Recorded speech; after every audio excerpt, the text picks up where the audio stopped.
Enmig del paisatge rural de Maçanet de la Selva, la Torre de Marata s'alça com un testimoni del passat medieval.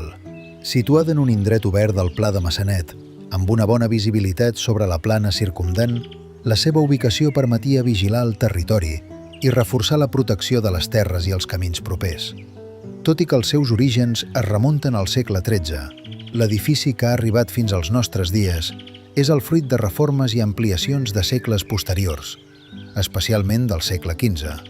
Més enllà del seu caràcter defensiu, Marata va ser també una residència senyorial on convivien les funcions domèstiques, les agrícoles i les de vigilància.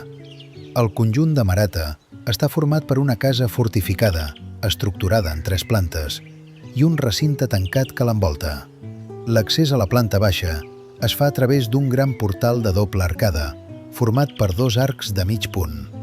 Al primer pis, els finestrals gòtics geminats, amb columnes i capitells, formen part de l'antiga zona noble de l'edifici. La torre circular, amb espitlleres i merlets, en reforça el caràcter defensiu i n'és l'element més recognoscible. Davant la façana, una petita capella de nau rectangular i absis semicircular completa un espai concebut per habitar-hi, defensar-se i perdurar en el temps.